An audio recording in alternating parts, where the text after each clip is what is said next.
일토 소명 메시지 십자가를 바라보라. 로마 바티칸에 있는 성 베드로 대성당에 많은 조각품과 예술품들이 있는데 미켈란젤로의 피에타 상이 그곳에 있습니다. 1499년에 만들어진 후 500여 년이 지났지만 성당 밖으로 나온 적이 몇 번 없었다고 합니다. 그런데 1964년에 열린 뉴욕 세계 박람회에 미켈란젤로의 피에타가 전시되었습니다. 그때 기록 사진을 찍은 작가가 로버트 후프카였습니다. 수천 장의 사진들 중 150장을 추려 후프카는 미켈란젤로의 피에타라는 제목의 책을 냈습니다.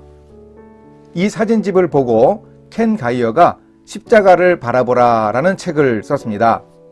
이 책의 내용을 중심으로 예수님의 십자가 고난과 죽음의 의미를 나누려고 합니다. 오늘 말씀은 이사야 53장 5절에서 7절입니다.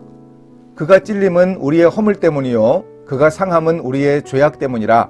그가 징계를 받음으로 우리는 평화를 누리고 그가 채찍에 맞음으로 우리는 나음을 받았도다. 우리는 다 양 같아서 그릇 행하여 각기 제 길로 갔거늘 여호와께서는 우리 모두의 죄악을 그에게 담당시키셨도다.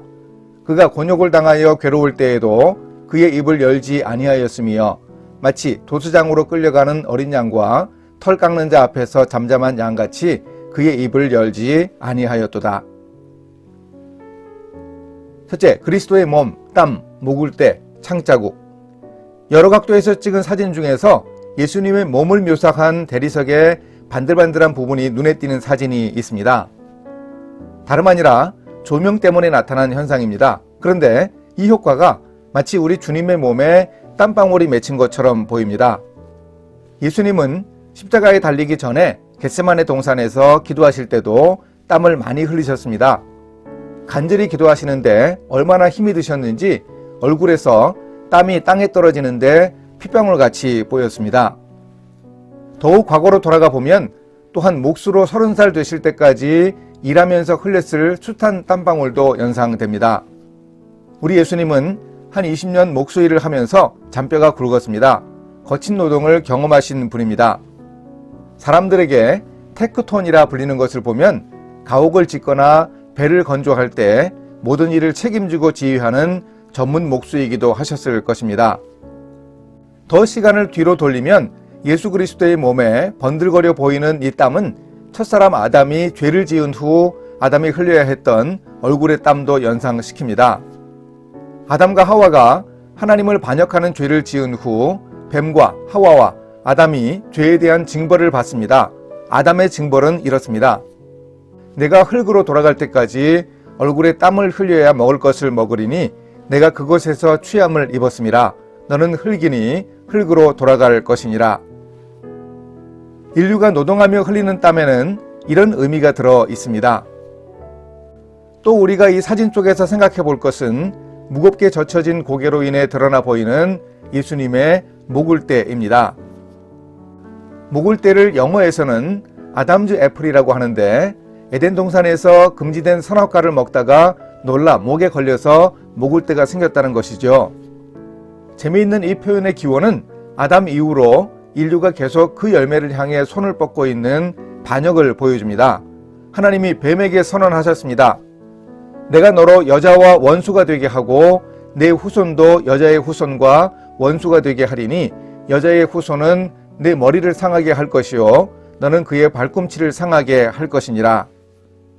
사탄은 예수님을 십자가에서 죽이면 승리할 줄 알았으나 그것은 발꿈치를 상하게 하는 것이었습니다. 부활하신 예수님은 사탄의 머리를 상하게 하셨습니다. 십자가는 사탄과의 격렬한 싸움을 보여줍니다. 그 싸움에서 예수 그리스도 하나님의 아들이 승리하셨습니다. 그 승리가 바로 십자가입니다.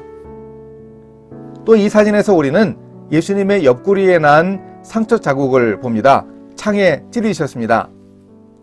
갈비뼈 사이를 뚫고 로마군의 창날은 그분의 심장을 파고들었습니다. 심장이 이미 녹아버릴 정도로 기진한 예수님의 심장에서 피와 물이 쏟아졌습니다. 예수님을 이렇게 십자가에 못 박고 창으로 찌른 사람들이 누구입니까? 음모를 꾸민 유대인들, 예수님을 신문했던 종교 지도자들입니다. 대제사장은 그분을 헤롯의 손에 넘기고 헤롯은 또 빌라도의 손에 넘기고 빌라도는 군인들의 손에 넘겼습니다. 당시 로마에 고용된 군인들은 대다수가 유대인을 증오하는 시리아 사람들이었습니다. 그들이 예수님을 채찍으로, 주먹으로, 비수 같은 말로 무자비하게 때렸습니다. 그런데 이사야 선지자의 예언대로 그분이 찔리신 것은 우리의 허물 때문입니다.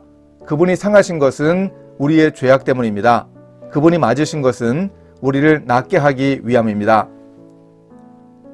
둘째, 제물, 세상 죄를 지고 가는 하나님의 어린 양. 이사야 선지자는 우리가 다 양 같아서 죄악의 길로 갔는데 우리의 죄악을 담당한 그가 제사를 위해 끌려가는 어린 양과 털 깎는 자 앞에서 잠잠한 양과 같다고 합니다. 그래서 세례 요한이 예수님을 보고 보라, 세상 죄를 지고 가는 하나님의 어린 양이로다 라고 외쳤습니다. 피에타상에서 마리아의 얼굴 모습을 보면 고통이 마리아의 입가에, 눈가에, 기울어진 얼굴에 감돌고 있습니다. 하지만 마리아의 마음에 차오르는 것은 고통만은 아니었습니다. 이탈리아어로 피에타는 연민, 슬픔을 의미합니다. 그런데 세월이 지나면서 피에타는 하나님의 주권에 영혼으로 복종한다라는 뜻으로 변했습니다. 또 한 사진은 깨끗하게 씻긴 예수님의 몸은 축 늘어져 있고 마리아의 손과 무릎이 예수님의 몸을 지탱하는 모습을 부각시키고 있습니다. 그런데 마리아의 무릎이 제단처럼 보이지 않습니까? 죽은 예수는 제단 위에 바친 어린 양처럼 보입니다. 그리고 마리아의 손을 보면 한 손은 아들의 겨드랑이 밑으로 아들을 부축해서 잡고 있고 또 다른 한 손은 하늘로 향하고 있습니다. 손과 관련해 영성신학자 헨리 나우엔이 말합니다. 기도란 하나님 앞에서 손을 펼치는 행위이다. 마리아는 이해할 수 없고 고통스러웠지만 하나님께 손을 펼쳤습니다. 하나님의 뜻에 수긍하고 순종하겠다는 결심이었습니다. 셋째, 작품이 되어가는 나의 인생.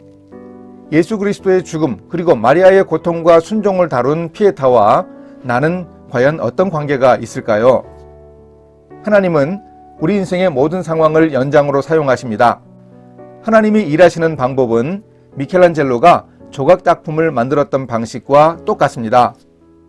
투박하게 잘린 자아라는 돌 안에는 그리스도의 형상이 갇혀 있습니다.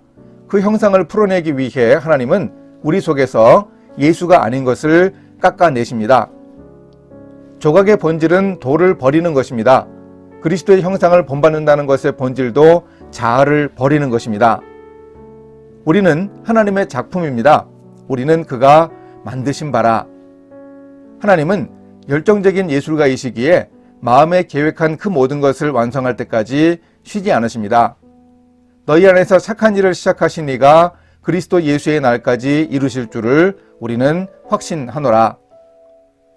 우리 인생은 이렇게 끌과 망치로 인해 고통받는 대리석 덩어리입니다. 돌의 관점에서 보면 날아오는 망치를 이해할 수 없고 바닥에 쌓이는 돌 조각을 보면 분합니다. 미켈란젤로가 제목을 붙이지 않고 지은 시가 조각가의 망치질을 잘 설명해 줍니다. 끓에 뜯기는 형체 없는 차가운 돌, 자태가 살아나네. 대리석이 깎일수록 형상이 돋아나네. 미켈란젤로가 제목을 붙이지 않고 지은 시가 조각가의 망치질을 잘 설명해 줍니다. 이 시에는 제목이 없습니다.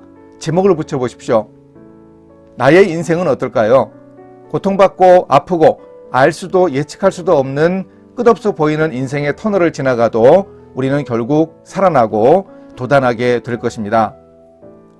형체를 감추며 작품이 완성되어 갑니다. 어떤 다른 훌륭한 예술가 아무개의 명작이 아니라 그분 하나님의 명작입니다.